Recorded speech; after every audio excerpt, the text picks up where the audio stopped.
গত বছর আমরা আরজি করে দেখেছিলাম মেডিকেল পড়ুয়ার ধর্ষিত হওয়ার ঘটনা। এবার 1 বছর যেতে না যেতেই এবার আইনি পড়ুয়ার ল কলেজে, সাউথ ক্যালকাটা ল কলেজে।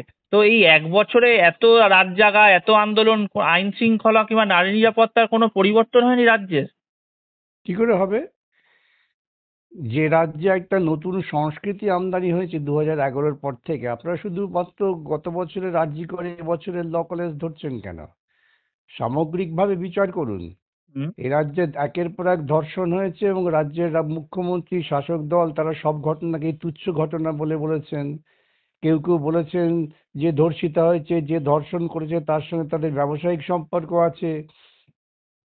তারপর আপনারা বলেছেন ধর্ষণ তো সর্দি কাশির মতো, এখন ঠান্ডা পড়েছে, বৃষ্টি হয়েছে, ধর্ষণ হয়েছে। সর্দি কাশি যেমন হয় ধর্ষণ তেমন হবে। ধর্ষণের জন্য রেড কার্ড ঠিক করে দিয়েছেন রাজ্যের মুখ্যমন্ত্রী, কত বয়সে ধর্ষণ করলে কত টাকা ক্ষতিপূরণ দিতে হবে। এখন তো ধর্ষণটা তো বাজারের কাছে খোলামকুচির ব্যাপার। জগন্নাথের প্রসাদ পয়সা দিয়ে কেনা যায়, ধর্ষণও করা যায় পয়সা দিয়ে, ক্ষতিপূরণ দিয়ে। এই রাজ্যের নতুন সংস্কৃতিটাকে যদি আপনারা লড়াই না করেন, তাহলে শুধুমাত্র কেন ধর্ষণ হলো, কে নিরাপত্তা, কিসের নিরাপত্তা? সম্পূর্ণ হচ্ছে মানসিকভাবে সুস্থ মানসিকতা তৈরি করাটাই হচ্ছে একমাত্র নিরাপত্তা। আর যে রাজ্যের গুন্ডা বদমাইশরা একটি রাজনৈতিক দলে সমবেত হয়ে তাদের নেত্রীর নির্দেশ পালন করছে, নেত্রীর কথা মতো ধর্ষণ হচ্ছে, 2-4 দিন বাদে দেখবেন এটা আবার টাকা দিয়ে মিটিয়ে দেওয়ার চেষ্টা করবে, সরাসরি নিচে না গেলেও কোনো কারো মারফত পাঠাবে। সুতরাং পশ্চিমবঙ্গের বুকে এই দর্শনের পাশাপাশি মনুবাদী দর্শনও চালু হয়েছে। মনুবাদ তো মেয়েদের ভোগ্যপণ্য ছাড়া কিছু মনে করে না। মেয়েরা সন্তান উৎপাদনের যন্ত্র, আর পুরুষের বিনোদনের একমাত্র অস্ত্র।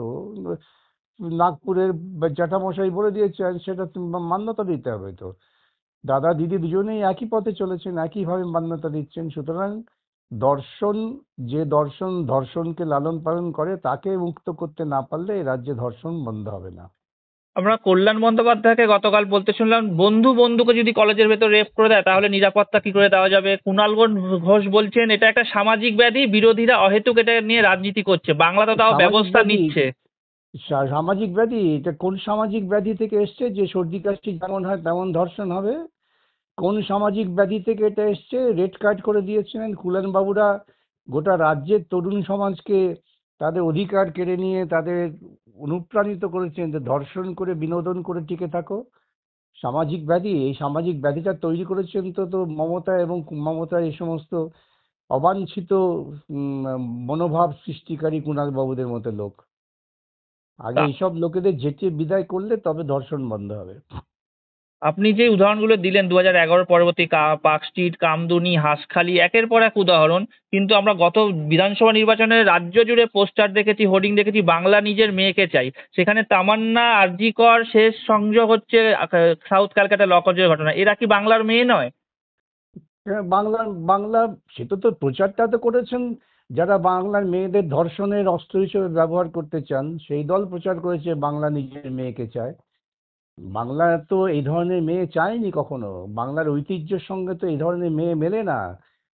যে মুখ্যমন্ত্রী হয়ে কেউ ধর্ষিতা হলে তিনি আনন্দ প্রকাশ করেন প্রচ্ছন্নভাবে। তিনি এখন অনেক বেশি জগন্নাথ নিয়ে ব্যস্ত আছেন, জগন্নাথ রক্ষা করবেন সেই জায়গায় তিনি দাঁড়িয়ে আছেন।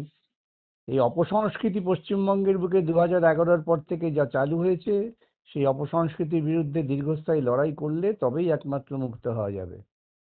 আমরা গতকাল দেখলাম যে একদিকে ডিএ মামলায় আরো 6 মাস আদালতে সময় চাওয়া, এদিকে সাউথ ক্যালকাটা ল কলেজের ঘটনা, কিন্তু সেখানে মুখ্যমন্ত্রী দীঘায় রথের রশি টানতে ব্যস্ত। হ্যাঁ, মুখ্যমন্ত্রী মহা আনন্দে আছেন, তার কি যায় আসে কে ধর্ষিতা হলো, কে সরকারি কর্মচারী, যা ডিএ পেল না পেলে বয়ে গেল। একদল সরকারি কর্মচারী আছে যারা কাটমানিতে অনেক বেশি আনন্দে আছেন। মুখ্যমন্ত্রী জানেন যে কাটমানির ব্যবস্থা থাকলে একদল সরকারি কর্মচারী তা নিয়ে ব্যস্ত থাকবে, আরেক দল লড়াই করছে করুক, সে মাঠে ময়দানে তারা লড়াই করে যাবে। তিনি তো বলেই দিয়েছেন ঘেউ ঘেউ করবেন না। একদল তো ঘেউ ঘেউ করছে, আরেক দল তো লড়াই করছে। দেখে এসে না কুণাল বাবু হুম। গর্ব করে বলেন যে আমরা তো কালীগঞ্জে পোস্টাল ব্যালটে ভোট বেশি পেয়েছি। এটা কি ইঙ্গিত? ইঙ্গিতটা হচ্ছে কাটমানি যারা পায় তারাই ভোটের প্রচারে থাকে এবং তারাই পোস্টাল ব্যালটে ভোট দেয়। তাদের কাছে ডিএটা কোনো বিচার্য বিষয়ই নয়। ডিএ কত বাড়বে, তার থেকে অনেক বেশি কাটমানি পাবে মমতা ক্ষমতায় থাকলে। গতকাল এসএফআই ডিওএফআই এর আন্দোলন থেকে বেশ কিছু আপনাদের কর্মীদের গ্রেফতার করা হয়েছে, এমনকি রাতে ছাড়াও হয়নি, আজ আদালতে প্রডিউস। তো এই ধরনের ঘটনা সাধারণত আদালতে প্রডিউস করা হয় না। সেখানে কি যাতে আন্দোলন আরো দীর্ঘায়িত না হয়, ভয়ের সৃষ্টি করার জন্য এই ঘটনা? হ্যাঁ, হবেই তো। কি দরকার এসএফআই ডিওয়াইএফ এর ধর্ষণের বিরুদ্ধে আওয়াজ তোলার? এসএফআই ডিওয়াইএফআই তো টিএমসিপির মতো ধর্ষণের শরিক হতে পারছে না। পুলিশ প্রশাসন চাইছে যে এসএফআই ডিওয়াইএফআই তারাও তৃণমূলের মতো ধর্ষণের শরিক হোক, কিন্তু ওরা তো এসএফআই ডিওয়াইএফআই এর ইতিহাস জানে না।